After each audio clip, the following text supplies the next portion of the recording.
விடுதலையின் நேரத்திற்கு உங்கள் அனைவரையும் ஆண்டவராகிய இயேசு கிறிஸ்துவின் நாமத்தினாலே வரவேற்கிறேன். இந்த நாளிலும் நாம் தியானிக்கும்படியாக எடுத்துக்கொண்ட வேத பகுதி பரிசுத்த யோவான் எழுதின சுவிசேஷம் 16வது அதிகாரம் 24வது வசனம். யோவான் 16வது அதிகாரம் 24வது வசனம். இதுவரைக்கும் நீங்கள் என் நாமத்தினாலே ஒன்றும் கேட்கவில்லை, கேளுங்கள், அப்பொழுது உங்கள் சந்தோஷம் நிறைவாயிருக்கும்படி பெற்றுக்கொள்வீர்கள். கர்த்தருடைய ஜனங்களாகிய நம்முடைய வாழ்க்கையிலே பலவிதமான காரியங்களை குறித்து நாம் ஆண்டவருடைய சமூகத்திலே ஜெபிக்கிறோம். பலவிதமான தேவைகளை குறித்து கர்த்தருடைய சமூகத்திலே நம்முடைய ஜெபங்களை வைத்து கொண்டிருக்கிறோம். நம்முடைய தேவைகளை கர்த்தருடைய சமூகத்திலே கேட்டு நம்முடைய சந்தோஷம் நிறைவாயிருக்கும்படி பெற்றுக்கொண்டு இருக்கிறோமா என்கிற ஒரு காரியத்தை நம்முடைய வாழ்க்கையிலே இந்த நாளிலே நாம் தியானிக்கும்படியாக நாம் அழைக்கப்படுகிறோம்.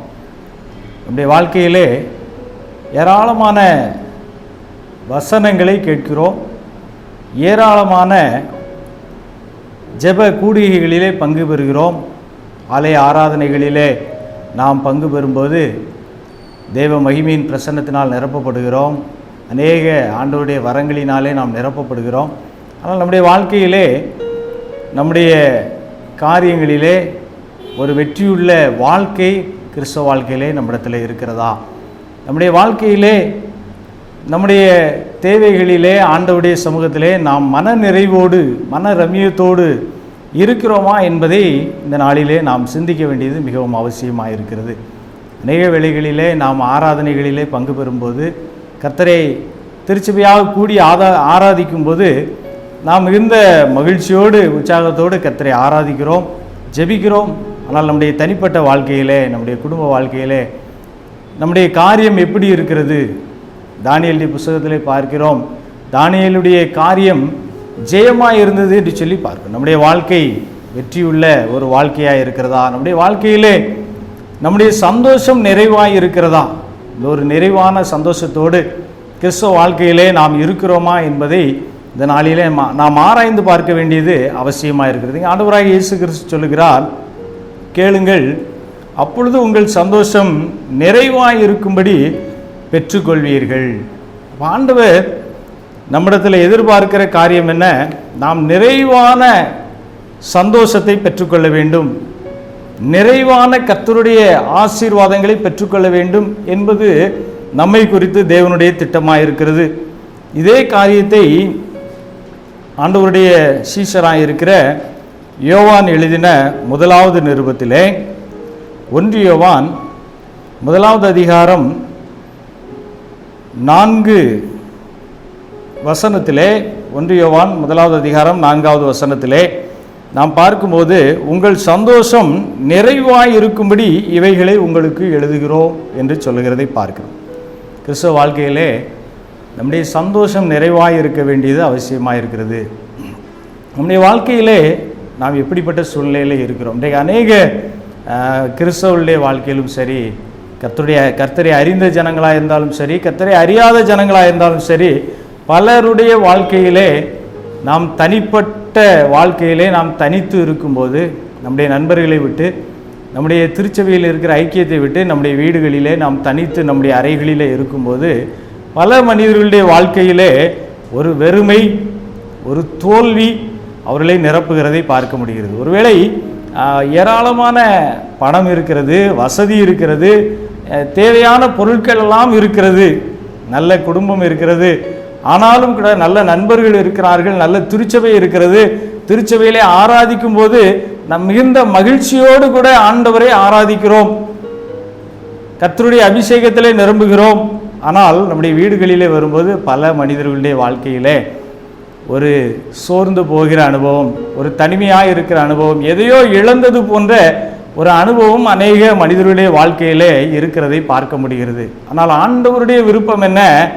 நம்முடைய சந்தோஷம் நிறைவாய் இருக்க வேண்டும், நம்முடைய மகிழ்ச்சி பரிபூரணமானதாக இருக்க வேண்டும், நாம் எந்த இடத்துல இருந்தாலும் நாம் மகிழ்ச்சியோடு இருக்க வேண்டும் என்பது தேவனுடைய திட்டம். அதைத்தான் சொல்கிறார், நீங்கள் கேளுங்கள், அப்பொழுது உங்கள் சந்தோஷம் நிறைவாய் இருக்கும்படி பெற்றுக்கொள்வீர்கள். ஆண்டவர் அருளுகிற ஒரு மேலான ஆசீர்வாதம், நிறைவான ஆசீர்வாதம், மகிழ்ச்சி, அது பரிபூரணமானது என்று வேதம் சொல்கிறது. அதைத்தான் இங்கே 1 யோவான் முதலாவது அதிகாரத்தில் நாம் பார்க்கும்போது உங்கள் சந்தோஷம் நிறைவாக இருக்கும்படி இவைகளை உங்களுக்கு எழுதுகிறோம். அதுக்கு எவைகளை எழுதுகிறோம் என்று சொல்லி நாம் அதுக்கு முந்தைய 3வது வசனத்திலே நாம் பார்க்கும்போது அங்கே சொல்கிறார், நீங்களும் எங்களோட ஐக்கியம் உள்ளவர்களாகும்படி நாங்கள் கண்டும் கேட்டும் இருக்கிறதை உங்களுக்கு அறிவிக்கிறோம். எங்களுடைய ஐக்கியம் பிதாவோடும் அவருடைய குமாரனாகிய இயேசு கிறிஸ்துவோடும் இருக்கிறது. அடுத்த 6வது வசனத்திலே நாம் பார்க்கும்போது நாம் அவரோட ஐக்கியப்பட்டவர்கள் என்று சொல்லியும் இருளிலே நடக்கிறவர்களாயிருந்தால் சத்தியத்தின்படி நடவாமல் பொய் சொல்லுகிறவர்களாயிருப்போம். அப்போது கர்த்தருடைய வேதம் நமக்கு என்ன சொல்லுகிறது? நாம் தேவனோடு ஐக்கியம் உள்ளவர்களாக இருக்க வேண்டும். இதுதான் இந்த 1 யோவான் 1வது அதிகாரத்திலே இங்கே தேவ ஆவியானவர் நமக்கு கற்றுக் கொடுக்கிறார். நாம் அவர் ஒளியில் இருக்கிறது போல நாமும் ஒளியிலே நடந்தால் ஒருவரோடு ஒருவர் ஐக்கியப்பட்டு இருப்போம். அப்போ கர்த்தருடைய வேதம் நமக்கு தெளிவாக கற்றுக் கொடுக்கிற காரியம் என்ன? நம்முடைய ஐக்கியம் தேவனோடு இருக்க வேண்டும். ஆண்டவராகிய இயேசு கிறிஸ்துவோடு நம்முடைய ஐக்கியம் இருக்க வேண்டும். ஆண்டவராகிய இயேசு கிறிஸ்துவோடு மாத்திரமல்ல, மற்ற மனிதர்களோடு நாம் ஒருவரோடு ஒருவர் ஐக்கியப்பட்டவர்களாக இருக்க வேண்டும். இப்படி நாம் ஐக்கியப்பட்டவர்களாக இருக்கும்போது நம்முடைய உறவு தேவனோடு எப்படி இருக்கிறது என்பதை நாம் சரி செய்து கொள்ள வேண்டியது மிகவும் அவசியமாக இருக்கிறது. ஏன் நம்முடைய வாழ்க்கையில் பல வேளைகளிலே நம்முடைய ஜெபங்களுக்கு பதில் வரவில்லை? பல வேளைகளிலே நம்முடைய ஜெபங்கள் நாம் ஜெபிக்கிற வேளையிலே ஆலயத்திலே போகிறோம், அல்லது கூட்டமாக நல்ல இசைக்கருவிகளோடு நல்ல அருமையாக பாடல் வேளைகளிலே ஆண்டவரை ஆராதிக்கும் போது நாம் மிகுந்த மகிழ்ச்சியோடு ஆராதிக்கிறோம், ஒரு மன நிறைவடைகிறோம். ஆனால் நம்முடைய வீடுகளிலே வரும்போது அநேக மக்களுடைய வாழ்க்கையிலே அந்த மகிழ்ச்சி நிலைத்திருக்கவில்லை என்பதுதான் ஒரு உண்மையான ஒரு காரியம். அப்போ நம்முடைய வாழ்க்கையிலே ஏன் அந்த மகிழ்ச்சி நிலைத்திருக்கவில்லை? நாம் வீடுகளிலே தனித்து இருக்கிற வேளையிலே கர்த்தரோடு ஏன் நம்மால் உறவாட விட முடியவில்லை? ஏன் தேவனோடு நம்முடைய ஜெப ஐக்கியத்திலே மகிழ்ந்து மன நிறைவோடு இருக்க முடியவில்லை என்று நாம் சொல்லி பார்க்கும்போது இங்கே வேதம் சொல்லுகிறது, எப்பொழுது நமக்கும் தேவனுக்கும் இடையிலே இடையூறுகள் தடைகள் வருகிறதோ அப்பொழுது நாம் அந்த மன நிறைவையும் மகிழ்ச்சியையும் இழந்து விடுகிறோம். அப்போ நம்முடைய வாழ்க்கையில் ஒரு வெறுமை இருக்குமானால், ஒரு மகிழ்ச்சியற்ற சூழ்நிலை இருக்குமானால், ஒருவேளை இதை கேட்டுக்கொண்டிருக்கிற நம்முடைய வாழ்க்கையிலே ஒரு மகிழ்ச்சி இல்லாத ஒரு வெறுமையான ஒரு சூழ்நிலை இருக்குமானால், இந்த நாளிலே கர்த்தருடைய சமூகத்திலே நாம் ஆராய்ந்து பார்த்து அறிந்து கொள்ள வேண்டிய காரியம், நமக்கும் தேவனுக்கும் இடையிலே ஒரு தடை இருக்கிறது. அந்த தடை என்ன? ஏசாயா தீர்க்கதரிசியின் புஸ்தகம் 59வது அதிகாரத்திலே 1-2 வசனங்களை நாம் வாசித்து பார்ப்போமானால், இதோ ரட்சிக்கக்கூடாதபடிக்கு கர்த்தருடைய கை குறுகி போகவும் இல்லை, கேட்கக்கூடாதபடிக்கு அவருடைய செவி மந்தமாகவும் இல்லை. உங்கள் அக்கிரமங்களே உங்களுக்கும் உங்கள் தேவனுக்கும் நடுவாக பிரிவினை உண்டாக்குகிறது. உங்கள் பாவங்களே அவர் உங்களுக்கு செவி கூடாதபடிக்கு அவருடைய முகத்தை உங்களுக்கு மறைக்கிறது என்று கர்த்தருடைய வேதம் சொல்கிறது. அப்படியானால் கர்த்தருடைய வேதம் நமக்கு தெளிவாக கற்றுக் கொடுக்கிறது, தேவனுக்கும் நமக்கும் இடையிலே எப்பொழுது அந்த ஐக்கியத்திலே, தேவனோடு உள்ள ஐக்கியத்திலே ஒரு பிரிவினை ஏற்படுகிறதோ, ஒரு பிளவு ஏற்படுத்துகிறதோ, அப்பொழுது நாம் அந்த மகிழ்ச்சியை இழந்து விடுகிறோம், அந்த இரட்சணியத்தின் சந்தோஷத்தை இழந்து விடுகிறோம். ஆண்டவர் அருளுகிற அந்த மன நிறைவு, மன ரம்யம், சந்தோஷம் என்கிற அந்த மேலான ஆசீர்வாதத்தை நாம் இழந்து விடுகிறோம். எப்பொழுது அந்த பிரிவினை வருகிறது? வேதம் சொல்கிறது, நம்முடைய அக்கிரமங்கள் என்று சொல்லும்போது தேவன் செய்ய வேண்டும் என்றும் செய்யக்கூடாது என்றும் சொன்னவைகளை செய்கிறதும் செய்யாமல் இருக்கிறதுமான ஒழுங்கற்ற நம்முடைய வாழ்க்கையிலே கர்த்தருடைய வார்த்தைக்கு கீழ்ப்படியாமல், அவர் செய்ய வேண்டும் என்று சொல்லுகிறதை செய்யாமல் இருப்பது, செய்யக்கூடாது என்று சொல்வதை செய்வது, இப்படி நாம் தேவனுக்கு பிரியமற்றவர்களாய் வாழும்போது நம்முடைய வாழ்க்கையிலே தேவனோடு உள்ள உறவை இழந்து விடுகிறோம். சாதாரணமாக உலகத்திலே நாம் நண்பர்களோடு பழகுகிறோம். ஒரு மனிதனோடு நான் நல்ல நட்போடு பழக வேண்டுமானால் அவருக்கு எது பிடிக்கும் எது பிடிக்காது என்பதை தெரிந்திருந்து அவரோடு நாம் பழக வேண்டும். குறிப்பாக ஒரு மனிதருக்கு பிடிக்காத விஷயங்களை நாம் திரும்ப திரும்ப செய்யும்போது அவரோட ஐக்கியமாக இருக்க முடியாது. அதே போல் ஒரு மனிதருக்கு பிடிக்கிற விஷயங்களை நாம் செய்யாமல் தவிர்த்து கொண்டே இருக்கும்போது நாம் அவரோட ஐக்கியமாக இருக்க முடியாது. அதே போல் தேவனாகிய கர்த்தரும் நம்மிடத்தில் சில காரியங்களை எதிர்பார்க்கிறார். அவர் பரிசுத்தமுள்ளவராய் இருக்கிறது போல நாமும் பரிசுத்தமுள்ளவர்களாய் இருக்க வேண்டும் என்று விரும்புகிறார். அவர் சகலத்தையும் அதினதின் காலத்திலே நேர்த்தியாய் செய்கிறது போல நாமும் சகலத்தையும் அதினதின் காலத்திலே நேர்த்தியாய் செய்ய வேண்டும் என்று சொல்லி ஆண்டவர் விரும்புகிறார். அதனால தான் இங்கே சொல்லுகிறார், நம்முடைய அக்கிரமங்கள், நம்முடைய ஒழுங்கற்ற செயல்கள், கிறிஸ்தவ வாழ்க்கையிலே, கர்த்தருடைய பிள்ளைகளுடைய வாழ்க்கையிலே நாம் தேவனுடைய பிள்ளைகளாக இருப்போமானால் நம்முடைய வாழ்க்கையிலே ஒரு ஒழுங்கு வேண்டும். எல்லாவற்றையும் அதினதின் காலத்திலே நேர்த்தியாய் செய்கிற ஆண்டவர் நம்முடைய ஆண்டவர். அதே போல நம்முடைய வாழ்க்கையிலும் ஆண்டவர் கொடுத்தவைகளை எந்தெந்த நேரத்திலே எவைகளை செய்ய வேண்டுமோ அவைகளை ஒழுங்காக செய்ய வேண்டும் என்று சொல்லி ஆண்டவர் விரும்புகிறார். இப்படி நம்முடைய வாழ்க்கையிலே செயல்படாதபடி பாவத்தினாலும் அக்கிரமங்களினாலும் நம்முடைய கைகள் கரைப்படிந்திருக்குமானால், அடுத்த வசனத்திலே 3வது வசனத்திலே பார்க்கிறோம், உங்கள் கைகள் இரத்தத்தாலும் உங்கள் விரல்கள் அக்கிரமத்தாலும் கரைப்பட்டு இருக்கிறது, உங்கள் உதடுகள் பொய்யை பேசி உங்கள் நாவு நியாயக்கேட்டை வசனிக்கிறது. அப்போ நம்முடைய வாழ்க்கையிலே ஒரு போலியான வாழ்க்கை, இன்றைக்கு நம்முடைய கிறிஸ்தவ வாழ்க்கை, அநேக மனிதர்களுடைய வாழ்க்கை, கிறிஸ்தவ வாழ்க்கை ஒரு போலியானதாக இருக்கிறது. ஆலயத்திற்கு வரும்போது ஆண்டவரை ஆராதிக்கிறோம், ஆண்டவரை உயர்த்துகிறோம், ஒரு நல்ல ஒரு பக்தியான ஒரு மனிதராக நம்மை காட்டிக் கொள்கிறோம், எல்லாரோடு கூட சேர்ந்து மகிழ்ச்சியோடு ஆராதிக்கிறோம். ஆனால் நம்முடைய தனிப்பட்ட வாழ்க்கை எப்படி இருக்கிறது? அது ரொம்ப முக்கியமான ஒரு காரியம்.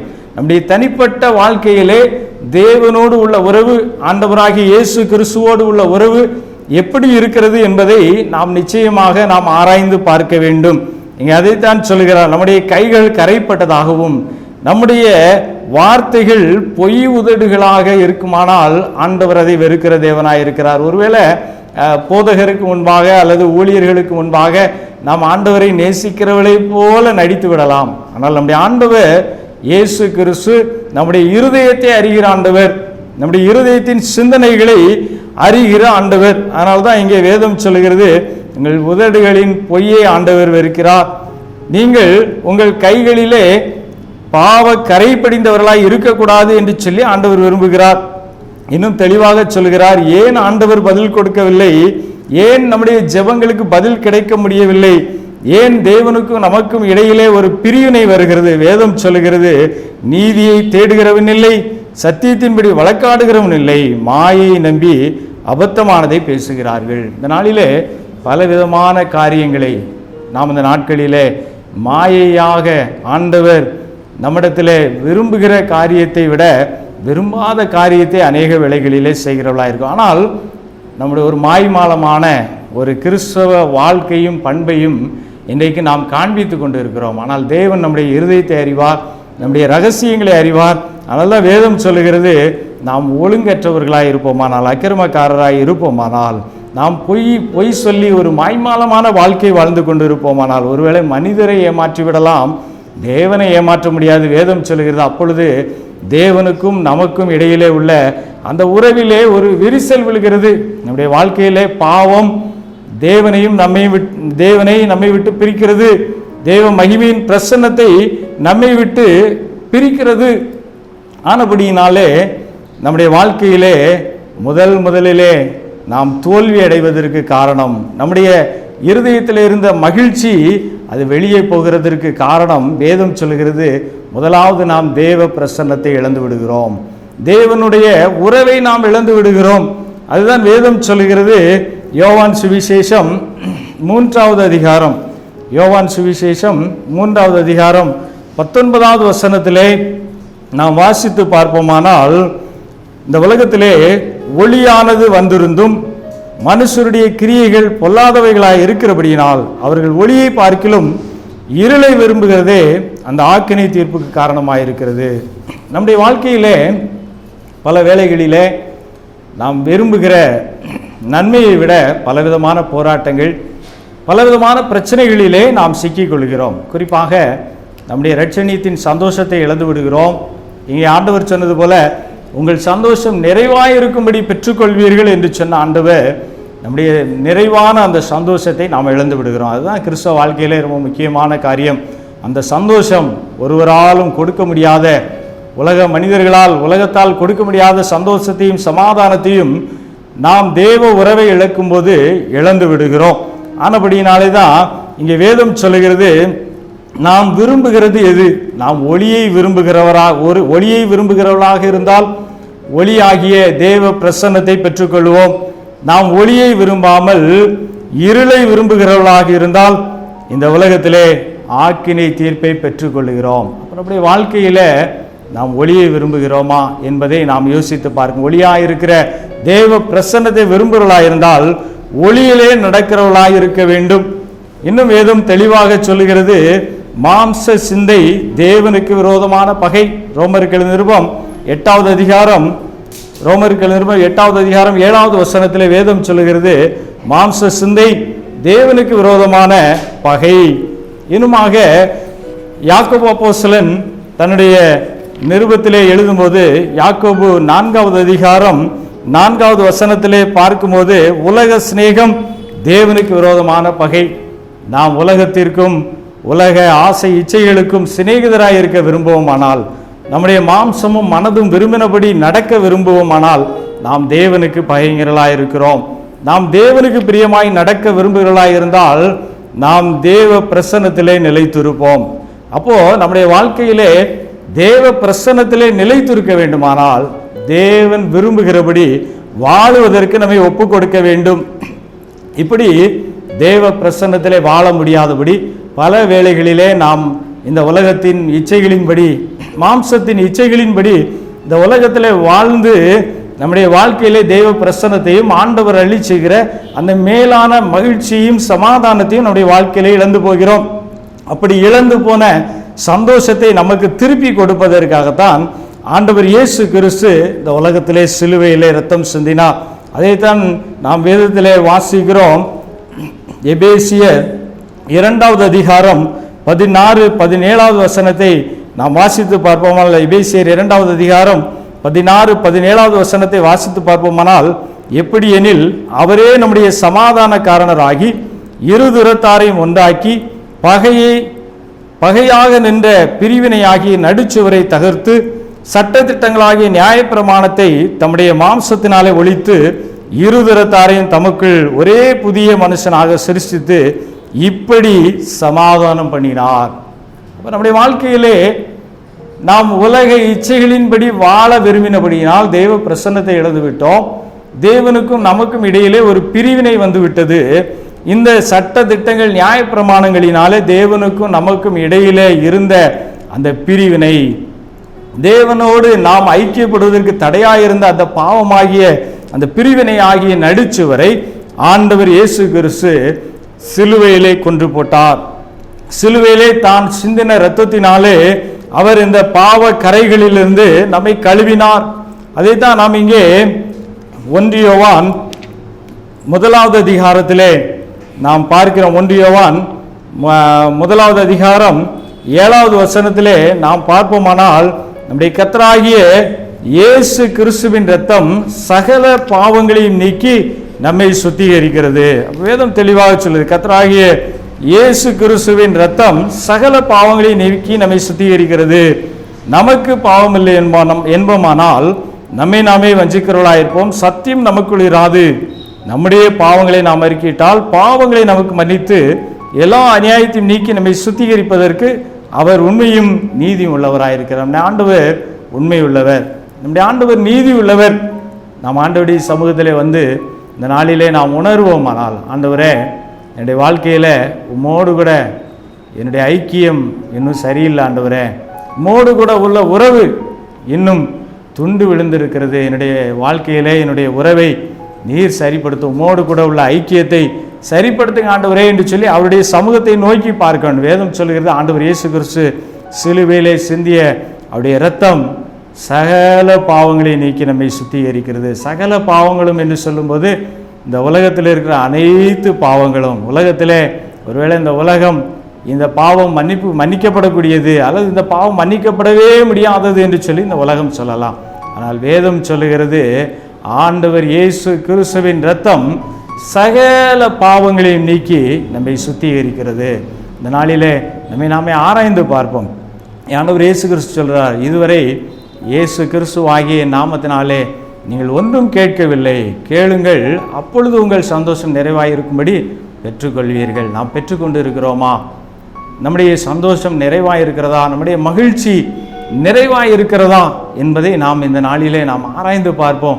ஒருவேளை இந்த நாளிலே நாம் உணர்வோமானால், என்னுடைய சந்தோஷம் நிறைவாக இல்லை, நான் என்னுடைய திருச்சபையிலே இந்த ஏதோ ஒரு ஆலயத்திலே போய் நான் ஆராதிக்கும் போது மிகுந்த மகிழ்ச்சியோடு இருக்கிறேன், அந்த ஆராதனையிலே நான் மன நிறைவடைகிறேன், ஆனால் என்னுடைய வீட்டிலே வரும்போது அதே பழைய குறைகள், அதே பழைய என்னுடைய வாழ்க்கையிலே தோல்விகளோடு, என்னுடைய வாழ்க்கையிலே சந்தோஷமில்லாத ஒரு சூழ்நிலை என்னுடைய வீட்டிலே இருக்கிறது என்று சொல்லி நான் உணர்வேன். ஆனால் இந்த நாளிலே இதை கேட்டுக்கொண்டிருக்கிற எனக்கு அன்பான சகோதர சகோதரிகளே, நம்முடைய வாழ்க்கையிலே நீங்கள் ஒருவேளை இப்படி உணர்வீர்களானால், என்னுடைய வீட்டிலே நான் ஒரு வெறுமையை உணர்கிறேன், என் இருதயத்திலே நான் ஏன் இந்த உலகத்திலே வாழுகிறேன் என்கிற ஒரு தோல்வியோடு, ஒரு இருதயத்திலே ஒரு வேதனையோடு, இருதயத்திலே ஒரு கசப்போடு, ஒரு மகிழ்ச்சி இல்லாத சூழ்நிலையிலே இந்த நாளிலே நீங்கள் வாழ்ந்து கொண்டிருப்பீர்களானால், வேதம் நமக்கு சொல்லுகிற ஆலோசனை என்ன?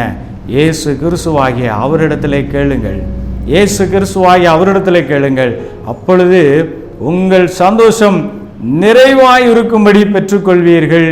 அப்போ நம்முடைய வாழ்க்கையிலே நம்முடைய மகிழ்ச்சி நிறைவாய் இருக்கும்படி பரிபூரணமான நன்மையான ஈவுகளை தேவ சமூகத்திலே நாம் பெற்றுக்கொள்ள வேண்டுமானால், நம்முடைய வாழ்க்கையிலே வேதம் சொல்லுகிறது, நமக்கும் தேவனுக்கும் பிரிவினை ஏற்படுத்துகிற அந்த பாவத்திலிருந்து நாம் விடுதலை பெற வேண்டும். இயேசு கிறிஸ்துவின் இரத்தத்தினாலே நாம் கழுவப்பட வேண்டும். இயேசு கிறிஸ்துவின் இரத்தம் சகல பாவங்களை நீக்கி நம்மை சுத்திகரிக்கிறது. நாளிலே கர்த்தருடைய சமூகத்திலே நம்மை ஒப்பு கொடுப்போம்.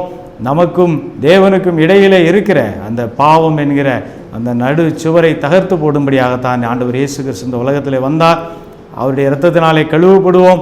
தேவனோடு உள்ள ஐக்கியத்தை நம்முடைய வாழ்க்கையில் நாம் புதுப்பித்துக் கொள்வோம். இந்த நாளிலும் கர்த்தருடைய சமூகத்திலே நம்மை தாழ்த்தி ஒப்பு கொடுத்து, ஆண்டவரே, இந்த மகிழ்ச்சி எனக்கு வேண்டும், உங்களுடைய இரட்சணியத்தின் சந்தோஷம் வேண்டும், கேளுங்கள், அப்பொழுது உங்கள் சந்தோஷம் நிறைவாய் இருக்கும்படி பெற்றுக்கொள்வீர்கள் என்று சொன்ன ஆண்டவரே, இந்த நாளிலே நம்முடைய மகிழ்ச்சியினாலே என்னை நிரப்பும் என்று சொல்லி இந்த வேளையிலே நாம் இருக்கிற இடங்களிலே நம்முடைய கண்களை மூடி தேவ பிரசன்னத்தை உணர்ந்தவர்களாய் தேவ சமூகத்தை நோக்கி நாம் ஜெபம் செய்வோமா? ஜெபம். கிருபை நிறைந்த கர்த்தாவே, இந்த நாளிலும் சத்திய வார்த்தைகளை கேட்டு இருக்கிறோம். வேதம் சொல்கிறது, சத்தியத்தை அறிவீர்கள், சத்தியம் உங்களை விடுதலை ஆக்கும். சத்தியம், வேத வசனங்கள், வார்த்தைகள் எல்லாம் ஆவியாயும் ஜீவனாயும் இருக்கிறது என்று உடைய வேதம் சொல்லுது. கர்த்தாவே, இந்த நாளிலும் உங்கள் சந்தோஷம் நிறைவாயிருக்கும்படி பெற்றுக்கொள்வீர்கள் என்று சொன்னார். இந்த நாளிலும் தகப்பனே, யாரெல்லாம் இந்த இடத்துல ஒரு தோல்வியோடு, ஆண்டவரே, என் வாழ்க்கையில் ஒரு வெறுமை, தனியாக என் வாழ்க்கையில் இருக்க முடியல, என் வாழ்க்கையிலே நான் தனிமையாக இருக்கிறேன், என் வாழ்க்கையில் நான் தோல்வியோடு இருக்கிறேன், எடுத்த காரியத்தில் எனக்கு ஒரு வெற்றி இல்லை ஆண்டவரே என்று சொல்லி யாரெல்லாம் நோக்கி பார்க்கிறார். கர்த்தராகிய இயேசுவை விசுவாசி, அப்பொழுது நீயும் உன் வீட்டாரும் ரட்சிக்கப்படுவீர்கள் சொன்ன வார்த்தை. விசுவாசத்தோடு நோக்கி பார்க்கிற ஒவ்வொரு பிள்ளைகளும் ரட்சிக்கப்படுவார்களாக. இந்த கிருபையும் இந்த சமாதானத்தையும் ஆசீர்வாதத்தையும் பெற்றுக்கொள்வார்களாக. இப்பொழுதும் இந்த மகிமையின் பிரசன்னம் இந்த பிள்ளைகளை நிரப்பும்படியாய் தேவ ஆவியானவர் இந்த பிள்ளைகளுடைய வாழ்க்கையிலே தேவ பிரசன்னத்தை பெற்றுக்கொள்வதற்கு தடையாக இருக்கிற எல்லா தடைகளையும் நீக்கி போட்டு இந்த நாளிலும் ஒரு பரிபூர்ண விடுதலையும் ஆசீர்வாதத்தையும் கட்டளையிடுவீராக. இயேசு கிறிஸ்துவின் நாமத்தினாலே ஜெபிக்கிறோம் எங்கள் நல்ல பிதாவே.